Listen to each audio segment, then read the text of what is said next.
ছাত্ৰ ছাত্ৰীসকল study heart online education চেনেললৈ সকলোকে পুনৰবাৰ স্বাগতম জনাই আজিৰ ভিডিঅ' আৰম্ভ কৰিবলৈ ওলাইছো। আজিৰ ভিডিঅ'ত আমি আলোচনা কৰিম অপৰিমেয় সংখ্যাবিলাক। গতিকে তাৰ আগতে এটা কথা মই কৈ লওঁ যে আজিৰ ভিডিঅ'টো চোৱাৰ আগতে তোমালোকে নিশ্চয় লেকচাৰ 1 যেটো ভিডিঅ' আছিল এটো চাই লবা, নহলে এটো কি হৈ আছে আমাৰ সিৰিজ হিচাপে হৈ আছে। গতিকে এই ভিডিঅ'ত আমি আলোচনা কৰিছিলো স্বাভাৱিক সংখ্যা, পূৰ্ণ সংখ্যা, অখণ্ড সংখ্যা। গতিকে তোমালোকে মই ডেসক্ৰিপচনত লিংক দি দিম, তোমালোকে নিশ্চয় এই ভিডিঅ'টো আগত চাই লোৱা। চাই ললেহে তোমালোকে আজিৰ ভিডিঅ'ত অংকবিলাক ভালকে বুজি পাবা। গতিকে যদি আগৰ ভিডিঅ'টো চাইছা তেন্তে আজি আমি আৰম্ভ কৰো, আৰু যদি চোৱা নাই তেন্তে বেক কৰি গৈ হেতু চাই লোৱা, তাৰ পাছতহে এটো ভিডিঅ' আৰম্ভ কৰিবা। তেতিয়াহে তোমালোকে বুজিবলৈ বহুত সুবিধা হ'ব, আৰু ময়ো বুজাবলৈ সুবিধা হ'ব, আৰু তোমালোকৰো উপকৃত বেছি হ'বা। গতিকে বলা আজিৰ ভিডিঅ' আৰম্ভ কৰো। গতিকে যোৱা ভিডিঅ'ত আমি যিখিনি কথা আলোচনা কৰিছিলো সেইকেইটা মই ওপৰে এবাৰ মই কৈ দিছো যে আমি পঢ়িছিলো স্বাভাৱিক সংখ্যা মানে n কোনকেইটা আছিলে 1 2 3 4 5 এনেকে এই গোটেই কেইটা আছিলে, আৰু পূৰ্ণ সংখ্যা কি আছিলে এই গোটেই কেইটা সংখ্যাৰ লগত আমি শূন্য এড কৰি দিছিলো। 1 2 3 4 5 গোটেই কেইটাক একেলগে কি বুলি কৈছিলো আমি পূৰ্ণ সংখ্যা বুলি কৈছিলো। তাৰ পাছত আমি এই অখণ্ড সংখ্যা পাইছিলো। অখণ্ড সংখ্যা কোনবিলাক এই পূৰ্ণ সংখ্যাবিলাকৰ লগত স্বাভাৱিক সংখ্যাবিলাকৰ লগত যদি আমি ঋণাত্মক সংখ্যাবিলাকো একেলগে কৰি গোটাকে পাও তেন্তে এইবিলাক আছিল আমাৰ অখণ্ড সংখ্যা। মানে এনেকে এফালেও বাঢ়ি গৈ আছে -3 -2 -1 0 1 2 3 এনেকে বাঢ়ি গৈছে, তাৰ পাছত 4, তাৰ পাছত আকৌ এনেকে বাঢ়ি গৈছে। গতিকে এই কেইটা আছিল আমাৰ অখণ্ড সংখ্যা যাক আমি z বুলি কৈছিলো। তাৰ পাছত আমি দেখিছিলো পৰিমেয় সংখ্যা। পৰিমেয় সংখ্যা কোনবিলাক যিবিলাক আছিল আমাৰ p/q আকৃতিত প্ৰকাশ কৰিব পাৰি, য'ত q ≠ 0 আছিল। ঠিক আছে। গতিকে এইবিলাক সংখ্যাবিলাক আচলতে কোনবিলাক সেইবিলাক সংখ্যাবিলাক হ'ল এই স্বাভাৱিক সংখ্যা কেইটাও, এই পূৰ্ণ সংখ্যাবিলাকো, আৰু আমাৰ অখণ্ড সংখ্যাবিলাকো, আৰু ইয়াত নতুনকে কিছুমান সংখ্যা যোগ হৈছিলে যিকেইটা আমাক অখণ্ড নহয় খণ্ড, অৰ্থাৎ এই 0 আৰু 1 ৰ মাজত সংখ্যা ৰেখাত আমি দেখাইছিলো কি আছিলে যে 1 আৰু 2 ৰ মাজত, 0 আৰু 1 ৰ মাজত 2/1 3/2 এনেকে সংখ্যাবিলাক আছিলে। আৰু এই গোটেই কেইটা natural number, whole number, Z এই গোটেই কেইটাক একেলগে কি বুলি কৈছিলে পৰিমেয় সংখ্যা কৈছিলে। গতিকে আজিৰ ভিডিঅ'ত আমি আৰম্ভ কৰিম এই পৰিমেয় সংখ্যাৰ পাছত যিখিনি সংখ্যা আছে এই বিষয়ে আমি আলোচনা কৰিম। গতিকে বলা আমি লেকচাৰটো আৰম্ভ কৰো। ঠিক আছে। গতিকে এতিয়া আমি এই সংখ্যাবিলাক আমি কি কৰিম, আগত আমি কি কৰিছিলো সংখ্যা ৰেখাত বিচাৰি চাইছিলো, এতিয়াও আমি বিচাৰি চাই লও কি আছে। গতিকে আমি ভাবি ললো এটা সংখ্যা ৰেখা আমাৰ হ'ল এইটো, এই বিন্দুটোৱে আমাক কি বুজাইছে 0, এই বিন্দুটোৱে আমাক 1, এইটো 2, এইটো 3। ঠিক তেনেকে এফালে এইটো -1 -2 এইটো -3 আৰু এনেকে বাঢ়ি গৈ আছে, আৰু এফালেও বাঢ়ি গৈ আছে। গতিকে আমি দেখিছিলো তাত স্বাভাৱিক সংখ্যাবিলাকো মানে আমি এইটো বিন্দু পালো, স্বাভাৱিক সংখ্যা মানে এইটো বিন্দুৱে বুজাইছে, এইটো বিন্দুৱে বুজাইছে, এইটো বিন্দুৱে বুজাইছে।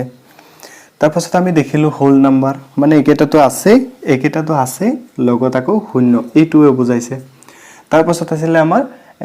অখণ্ড সংখ্যাবিলাক, তাৰ মানে ঋণাত্মক সংখ্যাবিলাকো আমাৰ সংখ্যা ৰেখাত আহি গ'ল, আৰু প্ৰতিটো বিন্দুৱে আৰু ইয়াত থকা বিন্দুবিলাকে এই সংখ্যাবিলাক বুজাইছে। তাৰ পাছত আমি দেখিছিলো এই সংখ্যাবিলাকৰ মাজতো অসংখ্য বিন্দু আছে যিকেইটা বিন্দুৱে আমাৰ কি কৰিছিলে পৰিমেয় সংখ্যাবিলাক বুজাইছিলে। যেনেকৈ আমি এইটো উলিয়াইছিলো, এইটো আমাৰ কিমান আছিলে 1/2 মানে 1 শূন্যও নহয় 1ও নহয়, মানে তাৰ মাজত মানে p/q আকৃতি এনেকুৱা এটা হৈছে। তাৰ পাছত এইটো কি আছিলে, এইটো আছিলে 3/2। ঠিক তেনেকে এফালেও আমি দাপোনৰ এফালেও আমি এইটো কি পাম 1/2 পাম, কিন্তু এইটো মাইনাছত হ'ব, এইটো হ'ব আমাৰ 3/2, এইটো হ'ব মাইনাছত হ'ব। গতিকে এই সংখ্যাবিলাক আমি পাইছিলো। গতিকে এতিয়া আমি কি কৰিম এনেকুৱা কিছুমান সংখ্যা বিচাৰিম বা এনেকুৱা কিছুমান বিন্দু বিচাৰিম যিকেইটা বিন্দুৱে আমাক বাকি থকা সংখ্যাবিলাকো বুজাব গতিকে আমি এতিয়া কি কৰিম অপৰিমেয় সংখ্যাবিলাকৰ কথা আলোচনা কৰিম সেই অপৰিমেয় সংখ্যাবিলাক হ'ল যিবিলাক সংখ্যাক আমি p/q আকৃতিত প্ৰকাশ কৰিব নোৱাৰি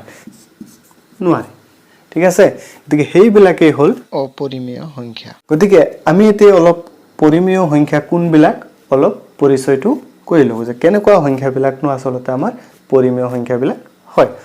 গতিকে সেইটো কাৰণে মই দুটামান এক্সাম্পল লম যে এক্সাম্পলটো এনেকে যিবিলাক পূৰ্ণবৰ্গ সংখ্যা নহয় সেইবিলাক সংখ্যাৰ যদি আমি বৰ্গমূল উলিয়াও তেন্তে সেইবিলাক কি হ'ব তেন্তে সেইবিলাক আমাৰ অপৰিমেয় সংখ্যা হ'ব যেনেকে √2 মানে 2 ৰ বৰ্গমূল 3 ৰ বৰ্গমূল 4 ৰ বৰ্গমূলটো হ'বনে 4 ৰ বৰ্গমূলটো অপৰিমেয় নহয় কাৰণ কি জানানে 4 ৰ বৰ্গমূলটোক আমি কি লিখিব পাৰো 4 ৰ বৰ্গমূল হ'ল 2 মানে হ'ল 2/1 মানে p/q মানে পৰিমেয় গতিকে আমি 4 টো লিখিব নোৱাৰি √4 নহয় তেতিয়া কি হ'ব আমাৰ √5 অপৰিমেয় হ'ব গতিকে এইবিলাক সংখ্যাৰ কি বৰ্গমূল নাই বা উলিয়াব পৰা নাযায় মানে আমি p/q আকৃতিত প্ৰকাশ কৰিব নোৱাৰি দশমিক বিস্তৃতিত আৰু কিছুমান অপৰিমেয় সংখ্যা আছে সেইবিলাকৰ এক্সাম্পল কেইটামান চোৱাচোন কি হয় যে এটা দশমিক আমি পালো 0.1010011001110 মানে ইয়াত এই সংখ্যাটো দশমিকৰ পাছত কেনেকৈ যে ওলাব কোনো সিকোয়েন্স নাই মানে দশমিকৰ পাছত আমাৰ শেষেই নহয় দশমিকবিলাক শেষ নহয় গতিকে এনেকুৱা সংখ্যাবিলাককো আমাৰ কি কোৱা হয় অপৰিমেয় সংখ্যা কোৱা হয় গতিকে আমি গম পালো অপৰিমেয় সংখ্যা কোনবিলাক যিবিলাকক p/q আকৃতিত প্ৰকাশ কৰিব নোৱাৰি এক্সাম্পল কিছুমান হ'ব যিবিলাক ধনাত্মক পূৰ্ণবৰ্গ সংখ্যা নহয় সেইবিলাকৰ যদি আমি বৰ্গমূল উলিয়াব বিচাৰো তেন্তে যি মান পাম সেই মানটো আমাৰ কি হ'ব অপৰিমেয় হ'ব অৰ্থাৎ এটো আমি p/q আকৃতিত প্ৰকাশ কৰিব নোৱাৰি আৰু কিছুমান আছে দশমিকত কিছুমান অপৰিমেয় সংখ্যা আছে যিবিলাক আমি কি হয় দশমিকৰ পাছত কেইটা ঘৰৰ পাছত শেষ হ'ব হেতুৰো কোনো কথা নাই আৰু উলাই থকা সংখ্যাবিলাকৰো কোনো নিয়ম নীতি নাই জিতি উলাই গৈ আছে কোনো প্যাটাৰ্ন হোৱা নাই তেনেকুৱা দশমিক সংখ্যাবিলাককো কি বুলি কোৱা হয় অপৰিমেয় সংখ্যা বুলি কোৱা হয় ঠিক আছে ছাত্ৰ ছাত্ৰীসকল এইখিনিতে আমি এটা কথা জানি থম যে √2 যে অপৰিমেয় এই কথাটো পোন প্ৰথমবাৰৰ বাবে প্ৰমাণ কৰিছিলে পাইথাগোৰীয় গণিতজ্ঞসকলে ঠিক আছে আৰু ইয়াৰ পাছত প্ৰায় খ্ৰীষ্টপূৰ্ব BC 425 মানত বাকি কেইটা যেনেকে √3 √5 √7 এই সংখ্যাবিলাক যে অপৰিমেয় এই কথা প্ৰমাণ কৰিছিলে থিওডৰাছ নামৰ গণিতজ্ঞই প্ৰমাণ কৰিছিলে যে অকল √2 যে অপৰিমেয় হয় এনেকুৱা নহয় √3 অপৰিমেয় হয় √5 হয় √7 হয় তাৰপাছত আৰু এটা ইন্টাৰেষ্টিং কথা আমি জানি থম যে পাইৰ মানটো যে আমি ব্যৱহাৰ কৰো পাইৰ মানটো কিন্তু এটা অপৰিমেয় মান এক্সাক্ট মান যেটো সেই মানটো এটা অপৰিমেয় কিন্তু মোটামুটি ভাবে অংকত ব্যৱহাৰ কৰিবৰ কাৰণে যেটো মান ধৰি লোৱা হয় 22/7 এটো কিন্তু এক্সাক্ট মান নহয় আসন্ন মান বুলি ধৰি লোৱা হয় গতিকে এনচিইআৰটি কিতাপত √2 যেটো দশমিক বিস্তৃতি দিয়া আছে হেতু দিয়া আছে এনে ধৰণৰ 1.4 142 13562 এনেকে বাঢ়ি গৈ আছে আজিলৈকে এটো হিসাব কৰি পোৱা নাই আৰু পাইৰ যেটো এক্সাক্ট মান হেতু আসলতে কিমান দিয়া আছে এনচিইআৰটি কিতাপত হেতু দিয়া আছে আমাৰ 3.1415925 আৰু এনেকে বাঢ়ি গৈ আছে গুটেই কেইটা কিন্তু এতিয়ালৈকে উলিয়াব পৰা নাই এইকেইটা হল এটা অপৰিমেয় সংখ্যাৰ উদাহৰণ ঠিক আছে এই অপৰিমেয় সংখ্যাবিলাকক জেনেৰেলি পি আখৰেৰে ডিনোট কৰা হয় গতিকে আমি ইয়াত পি বুলিয়ে ধৰিম যে পিত এনেকুৱা সংখ্যা আছে যিবিলাক সংখ্যা পি বাই কিউ আকৃতিত প্ৰকাশ কৰিব নোৱাৰি গতিকে ছাত্ৰ ছাত্ৰীসকল এতিয়া তোমালোকে কোৱাচোন যেটো মোনাত সংখ্যাবিলাক ভৰাই আছিল সেই মোনাটোত এতিয়ালৈকে কিমানখিনি সংখ্যা জমা হৈছে বাৰু তাত ন্যাচাৰাল নাম্বাৰখিনি স্বাভাৱিক সংখ্যা কিটাটো আছিল প্ৰথমতে ভৰাইছিল সেই কিটাৰ লগত আকৌ আমি যোগ কৰিছিল 0 যোগ কৰিছিল সেইখিনি লগত আকৌ ধনাত্মক স্বাভাৱিক সংখ্যা কিটাৰ লগত আকৌ সেই স্বাভাৱিক সংখ্যাবিলাকৰে ঋণাত্মক কেইটা ভৰাইছিল তাৰ পাছত এই কেইটা আছিল আমাৰ অখণ্ড গোটা গোটা সংখ্যা তাৰ পাছত আমি ভৰাইছিল যিবিলাক সংখ্যা মানে গোটা সংখ্যাৰ মাজতো বহুত বিন্দুৱে বহুত সংখ্যা বুজায় সেই কেইটা আমি উলিয়াইছিল উলিয়াই এই কেইটা আমি মোনাত ভৰাইছিল এতিয়া আমি যিবিলাক সংখ্যাক পি বাই কিউ আকৃতিত প্ৰকাশ কৰিব পাৰি একেটাও ভৰাই দিছো আৰু যি কেইটা সংখ্যাক পি বাই কিউ আকৃতিত প্ৰকাশ কৰিব নোৱাৰি তাৰ মানে অপৰিমেয় সংখ্যা এইবিলাকো আমি ইয়াত এতিয়া ভৰাই দিছো ঠিক আছে এতিয়া আমাৰ মোনাটোত যিমানখিনি সংখ্যা হৈছে সেই সংখ্যাবিলাকক কি বুলি কোৱা হয় এতিয়া বাস্তৱ সংখ্যা বুলি কোৱা হয় বাস্তৱ সংখ্যা তো ইংৰাজীত কি বুলি কোৱা হয় ৰিয়েল নাম্বাৰ আৰু ইয়াক কেপিটেল আৰ আখৰেৰে ডিনোট কৰা হয় গতিকে তোমালোকে হায়াৰ ষ্টাডি কৰিলে বা যেতিয়া পৰৱৰ্তী হায়াৰ সেকেন্ডাৰী লেভেলত যাবা তেতিয়া তোমালোকে গম পাবা যে এই কেইটাৰ লগত আৰু কিছুমান সংখ্যাও আমি অন্তৰ্ভুক্তি কৰিব পাৰি যিকেইটা কোৱা হয় কাল্পনিক সংখ্যা বা ইমাজিনাৰী নাম্বাৰ এতিয়া চাওচোন বাৰু আমাৰ সংখ্যা ৰেখাত এটা অপৰিমেয় সংখ্যাক কেনেদৰে ৰিপ্ৰেজেন্ট কৰে বা অপৰিমেয় সংখ্যা বুজোৱা বিন্দু আমাৰ সংখ্যা ৰেখাত কোনখিনি জায়গাত অৱস্থান কৰিছে আমি এটো বিচাৰি উলিয়াবলৈ চেষ্টা কৰিম গতিকে প্ৰথমতে মই √2 আসলতে আমাৰ সংখ্যা ৰেখাটোত এতিয়া এই সংখ্যা ৰেখাটোত সকলোবোৰ বিন্দুৱে আছে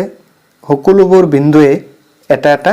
হয় পৰিমেয় সংখ্যা বুজাইছে নহলে অপৰিমেয় সংখ্যা বুজাইছে নহলে অখণ্ড সংখ্যা বুজাইছে নহলে পূৰ্ণ সংখ্যা বুজাইছে নহলে স্বাভাৱিক সংখ্যা বুজাইছে এটা তোমালোকে নিশ্চয় বুজি পাইছা গতিকে ইয়াত অপৰিমেয় সংখ্যাবিলাকৰ ভিতৰত মই প্ৰথমতে √2 এ এই আমাৰ যেটো বাস্তৱ সংখ্যা ৰেখা হল এই সংখ্যা ৰেখাটো বাস্তৱ বুলি কিয় কৈছো কাৰণ এই সংখ্যা ৰেখাটোৰ প্ৰত্যেকটো বিন্দুৱে এটা এটা বাস্তৱ সংখ্যা বুজাইছে হেতু পৰিমেয় হ'ব পাৰে অপৰিমেয় হ'ব পাৰে গতিকে মই প্ৰথমতে √2 কাৰণে চাম গতিকে এইটো চাবৰ কাৰণে আমি প্ৰথমতে পাইথাগোৰাছৰ এটা উপপাদ্য জানিব লাগিব পাইথাগোৰাছৰ উপপাদ্যটো কি হয় এটা সমকোণী ত্ৰিভুজত ব্যৱহাৰ হয় সমকোণী ত্ৰিভুজৰ ক্ষেত্ৰত কি হয় কৰ্ণ মানে সমকোণৰ বিপৰীত বাহু যেটো এটো হল কৰ্ণ স্কয়াৰ ইকুৱেল টু ভূমি মানে সমকোণৰ লগত লাগি থকা এটা বাহু হেতু হল ভূমি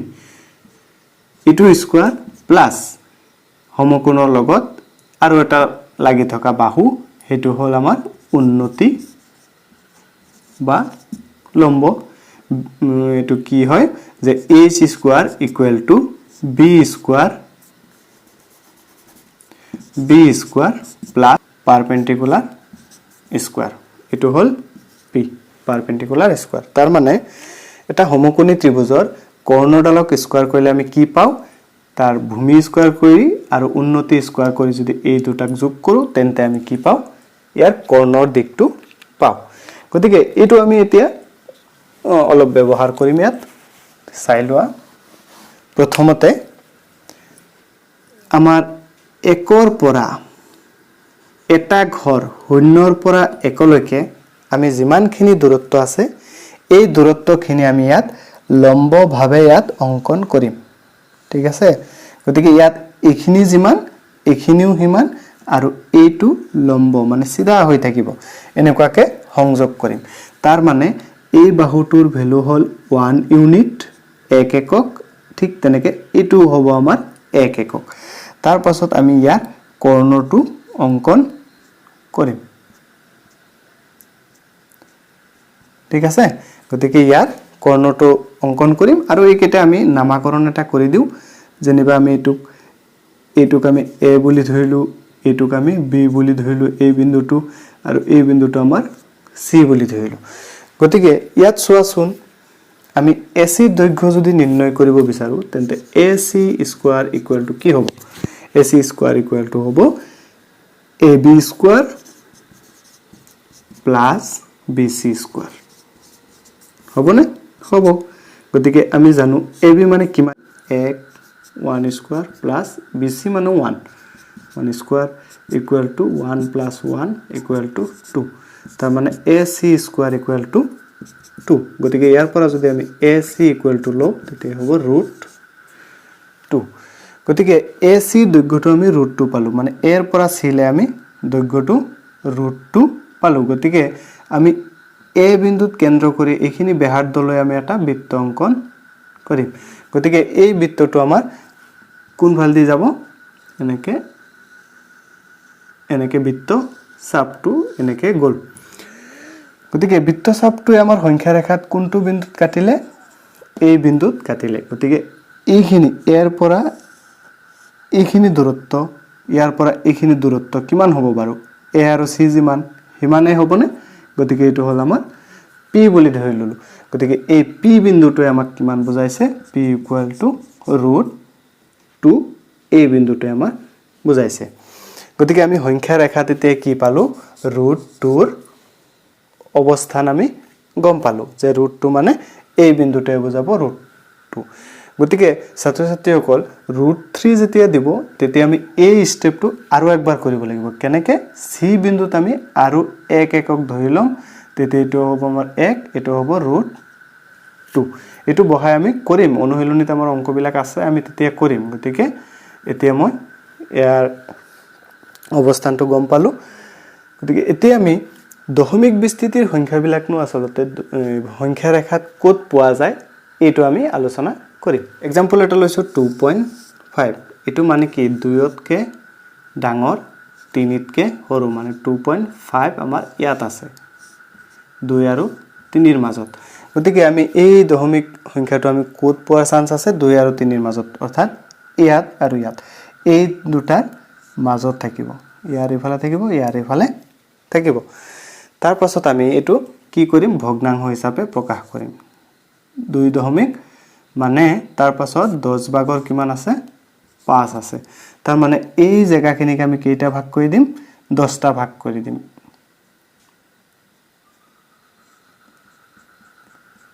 গতিকে ইয়াত কেইটা ভাগ হৈছে আমাৰ 10টা ভাগ হৈছে এটো হ'ব 2.1 2.2 2.3 2.4 2.5 2.6 2.7 2.8 2.9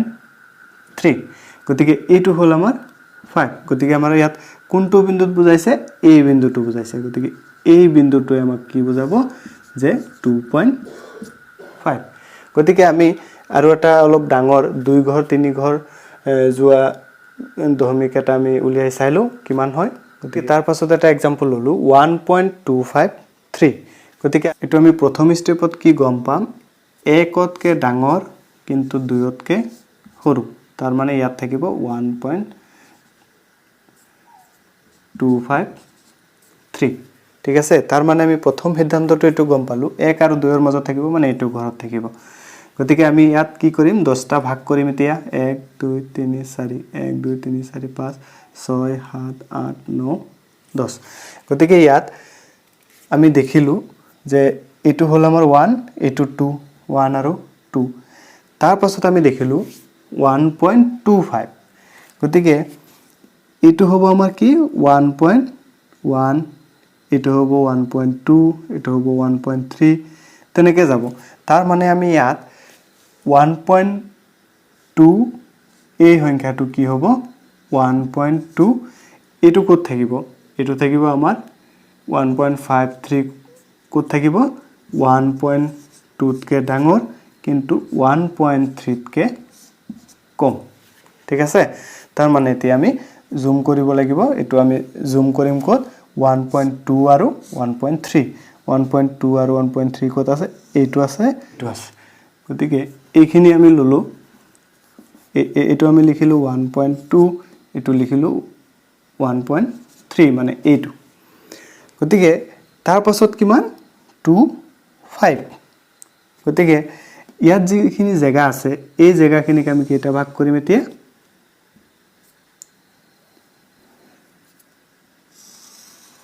এই জায়গাখিনিক এতিয়া আমি 10টা ভাগ কৰিম 1 2 3 4 5 1 2 3 4 5 এটো হৈ গল তাৰ মানে এটো হল আমাৰ 5 ঠিক ইয়াত এইটো কিমান হ'ব 1.21 1.22 1.23 1.24 1.25 1.25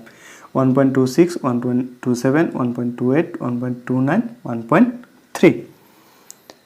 এতিয়া আমি উলিয়াব লাগে 1.25 বিচাৰি পালো কিন্তু আৰু এটা ডিজিট আছে আমাৰ যে 1.253 এটো কত থাকিব এটো থাকিব আমাৰ 1.25 তকে এফালে থাকিব 1.2526 গতিকে এটো থাকিব আমাৰ 1.25 আৰু 1.26 ৰ মাজত গতিকে 1.25 কত আছে আমাৰ এটো ইয়াত জুম কৰিম এতিয়া আৰু এটো কিমান 1.26 গতিকে ইয়াত আমাৰ এইখিনি জায়গায় কি বুজাইছে 1.25 ৰ পৰা 1.26 গতিকে ইয়াত আমি আকৌ 10টা ভাগ কৰিম 1 2 3 4 1 2 3 4 তাৰ মানে এটো হল কিমান 1.25 জুম কৰিছিলো 1.26 গতিকে এটো হ'ব 1.251 1.252 1.253 গতিকে এটো হ'ব 1.255 আৰু এটো 1.256 1.257 এনেকৈ হ'ব তাৰ পাছত আমাৰ লাগে কোনটো 1.253 গতিকে 1.251 1.252 1.253 গতিকে আমাৰ এই বিন্দুটোৱে কি বুজাইছে এই বিন্দুটোৱে আমাক বুজাইছে কিমান এই বিন্দুটোৱে আমাক বুজাইছে 1.253 ঠিক আছে গতিকে দশমিক বিস্তৃতিতে আমাৰ যিমান ঘৰ বিস্তৃতিলে আমাৰ উলিয়াবলৈ দিয়ে বা সংখ্যা ৰেখাত উলাবলৈ দিয়ে আমি এইটো সিস্টেমত আমি বিচাৰি উলিয়াম গতিকে পাছলৈ এক্সাৰসাইজত অংকবিলাক আছে সেইবিলাক আমি পাছত আলোচনা কৰিম ছাত্ৰ ছাত্ৰীসকল তাৰ পাছত আমি আলোচনা কৰিম বাস্তৱ সংখ্যাৰ ওপৰত বিভিন্ন প্ৰক্ৰিয়া মানে বাস্তৱ সংখ্যাৰ যোগ বিয়োগ পূৰণ হৰণ এই অপাৰেশন কেটা যদি বাস্তৱ সংখ্যাৰ আমি কৰো তেন্তে কি পাম মেইনলি এতিয়ালৈকে তোমালোকে আপ টু ক্লাস 9 লৈকে তোমালোকে যিবিলাক সংখ্যাৰ প্ৰক্ৰিয়া পাইছা যোগ বিয়োগ পূৰণ হৰণ এইবিলাক পাইছা এইবিলাক বেছিভাগ আছিল আমাৰ কি স্বাভাৱিক সংখ্যাৰ পূৰ্ণ সংখ্যাৰ অখণ্ড সংখ্যাৰ বা কেতিয়াবা ভগ্নাংশৰ অৰ্থাৎ পৰিমেয় সংখ্যাৰ পাইছা গতিকে মেইনলি ক্লাস 9 ত এটো জোৰ দিয়া হয় যে বিশেষকৈ অপৰিমেয় সংখ্যাবিলাকৰ প্ৰক্ৰিয়াবিলাক কি হয় এইবিলাক আমি এতিয়া আলোচনা কৰিম তাৰ মানে যে কোনোবা এটা অখণ্ড সংখ্যা বা কোনোবা এটা বাস্তৱ সংখ্যাৰ লগত যদি বা কোনোবা এটা সংখ্যাৰ লগত যদি অপৰিমেয় সংখ্যা এটা যোগ কৰা হয় তেন্তে ৰিজাল্ট যেটো ওলাব এই ৰিজাল্টটো কেনেকুৱা হ'ব আৰু বিয়োগ কৰিলেও কি হ'ব বা পূৰণ কৰিলেও কি হ'ব হৰণ কৰিলেও কি হ'ব কাৰ লগত অপৰিমেয় সংখ্যাৰ লগত সেই কথাবিলাক কি কৰা হ'ব এতিয়া আমি আলোচনা কৰিম চাবা যে এটা পৰিমেয় সংখ্যাৰ লগত যদি পৰিমেয় সংখ্যা ইয়াৰ লগত আমি যোগ কৰিলে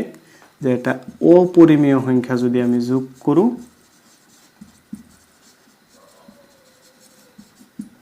কৰো তেন্তে এটা পৰিমেয় সংখ্যাৰ লগত এটা অপৰিমেয় সংখ্যা যদি আমি যোগ কৰো তেন্তে যেটো আমি উত্তৰ পাম সেই উত্তৰটো আমাৰ কি হ'ব অপৰিমেয় হ'ব ঠিক আছে বা ইয়াত আমি এনেকেও ক'ব পাৰি বিয়োগৰ ক্ষেত্ৰতো এটো হয় যে এটা পৰিমেয় সংখ্যাৰ লগত যদি এটা অপৰিমেয় সংখ্যা বিয়োগ কৰা হয় এটা পৰিমেয় সংখ্যাৰ পৰা অপৰিমেয় সংখ্যা যদি বিয়োগ কৰা হয় তেন্তে উত্তৰটো আমাৰ কি হ'ব অপৰিমেয় হ'ব গতিকে एग्जांपल চোৱা 2 + √2 মানে এটো হল পৰিমেয় এটো হল অপৰিমেয় তাৰ মানে ইয়াৰ উত্তৰটো কি হ'ব উত্তৰটো হ'ব 2 + √2 তাৰ মানে এইখিনি হল এটা অপৰিমেয় সংখ্যা বা বিয়োগৰ ক্ষেত্ৰতো এনেকৈ হ'ব যেনেবা 3 - √5 ইয়াৰ উত্তৰটো কি হ'ব 3 - √5 তাৰ মানে এটো কি হ'ব পৰিমেয় বিয়োগ অপৰিমেয় উত্তৰটো হল অপৰিমেয় ঠিক তেনেকৈ পূৰণৰ ক্ষেত্ৰতো এটো হয় যে কোনোবা এটা সংখ্যাৰ লগত যদি আমি আৰু এটা অপৰিমেয় সংখ্যা আমি কি কৰো পূৰণ কৰো তেন্তে আমাৰ উত্তৰটো কি ওলাই অপৰিমেয় সংখ্যা ওলাই বা অপৰিমেয় সংখ্যাৰ লগত যদি অপৰিমেয় সংখ্যা আমি পূৰণ কৰো তেতিয়াও আনসাৰ আমাৰ অপৰিমেয় ওলাই অৰ্থাৎ যেটা ৰেশিওনাল নাম্বাৰৰ লগত যদি এটা ইৰেশনাল নাম্বাৰ মাল্টিপ্লাই কৰো তেন্তে আমি এটা ইৰেশনাল নাম্বাৰ পাম হৰণৰ ক্ষেত্ৰতো এনেকুৱাই যে এটা পৰিমেয় সংখ্যাক যদি আৰু এটা অপৰিমেয় সংখ্যাৰে হৰণ কৰো তেন্তে উত্তৰটো সদায় অপৰিমেয় মানে মুঠৰ ওপৰত এটা কথা মনত ৰাখিবা যে অপৰিমেয় সংখ্যা যতেই লগ লাগে হি সকলোকে কি কৰি দিয়ে অপৰিমেয় কৰি দিয়ে ইয়াত এটা এক্সেপশনাল আছে যে পৰিমেয় সংখ্যাটো আমাৰ কি হ'ব নোৱাৰিব 0 হ'ব নোৱাৰিব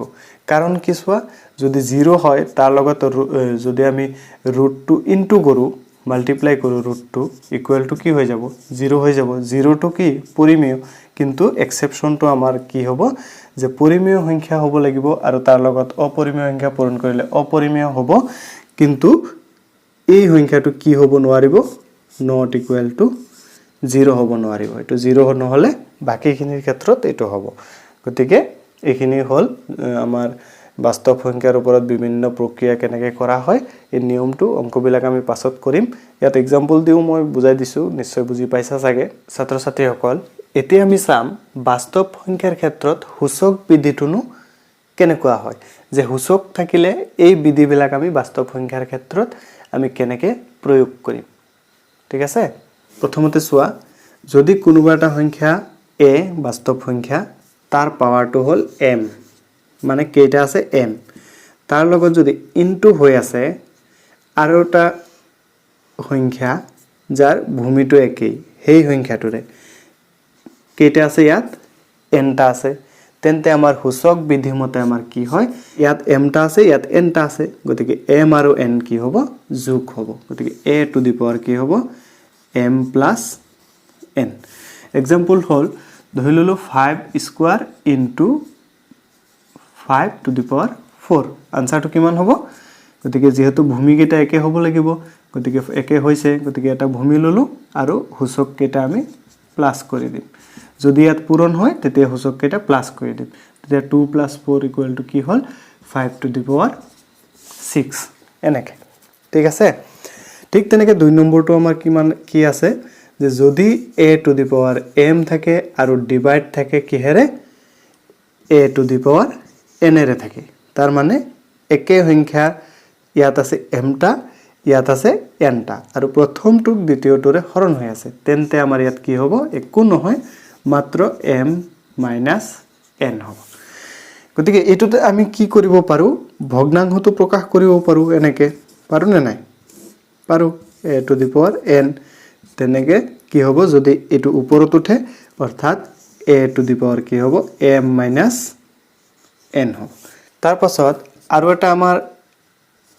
এনেকুৱা আছে যে a two the power m এনেকে আছে ব্ৰেকেট দি পাৱাৰৰ ওপৰত আকৌ পাৱাৰ এনেকে আছে অৰ্থাৎ a two the power m এটা আকৌ পাৱাৰ n আছে তেন্তে আমাৰ ইয়াত কি হয় যে a এটা যদি বাস্তৱ সংখ্যা হয় তেন্তে ইয়াত কি হ'ব a two the power m into n হ'ব ওপৰত মানে পাৱাৰটো বা সূচকটো আমাৰ কিমান হ'ব a into m into n ঠিক আছে তাৰ পাছত আমাৰ আৰু এটা বিধি এনেকুৱা আছে যে যদি a two the power m into b two the power m এতিয়া কি মিলিছে ভূমি কেটা মিলা নাই কিন্তু সূচক কেটা মানে পাৱাৰ কেটা মিলি আছে তেন্তে এটো আমি এনেকে লিখিব পাৰো যে a ইনটু b ব্ৰেকেটত পূৰণ কৰি whole to the power m আছে m দিব পাৰি এটো আৰু এটা নিয়ম গতিকে ইয়াৰ এটা एग्जांपल চাওঁচোন যেনিবা 5 স্কয়াৰ ইনটু q আছে তাৰ মানে এটো কি হ'ব 5 2 ইনটু 3 মানে 5 টু দি পাৱাৰ 6 ইয়াত কি হ'ব ধৰি ললো আমি ইয়াত 7 স্কয়াৰ আছে ইনটু 8 স্কয়াৰ আছে তাৰ মানে ইয়াত দেখিলো পাৱাৰ কেটা মিলিছে আৰু ভূমি কেটা মিলা নাই নিমিলিলেও যেহেতু পাৱাৰ কেটা মিলিছে আমি কি কৰিব পাৰি 7 ইনটু 8 কৰি ব্ৰেকেটত স্কয়াৰ দিব পাৰি 7 8 গুণ 56 টু দি পাৱাৰ 2 মানে 56 স্কয়াৰ এনেকে হয় আৰু এটা নিয়ম গতিকে আৰু এটা নিয়ম আছে আমাৰ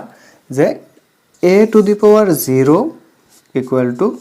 1 হয় এটো আগৰ শ্ৰেণী বিলাকত তোমালোকে পাই আছা 7 ত আছে 8 ত আছে যে something to the power 0 is equal to 1 মানে কোনোবা এটা সংখ্যা যদি ওপৰত পাৱাৰ 0 হয় তেন্তে আমি এটো 1 বুলি লিখিব পাৰো যেনেকে 5 to the power 0 equal to 1 10 to the power 0 equal to 1 700 to the power 0 equal to 1 212 whole to the power 0 equal to 1 মানে যাৰ ওপৰতে পাৱাৰটো থাকক 0 তাম হেতু আমি 1 লিখিব পাৰো আৰু এটা লাষ্ট যেটো আছিল আমাৰ যে 1 by a to the power m যদি থাকে তেন্তে আমি এটুক লিখিব পাৰো a to the power minus কি m এনেকে লিখিব পাৰি যে 1 by a to the power m যদি থাকে তেন্তে এটো আমি লিখিব পাৰি কি লিখিব পাৰি a to the power minus m লিখিব পাৰি কেনেকে এটো চাইলো আসুন 1 ৰ জায়গাত আমি 1 by কি আছিল a to the power m আছিল তাৰ মানে আমি এটো এনেকে লিখিব পাৰো নে a to the power 0 আৰু a to the power m তাৰ মানে এটো a to the power 0 minus m গতিকে a to the power 0 মানে তো 0 এ গতিকে a to the power minus m এ থাকিলে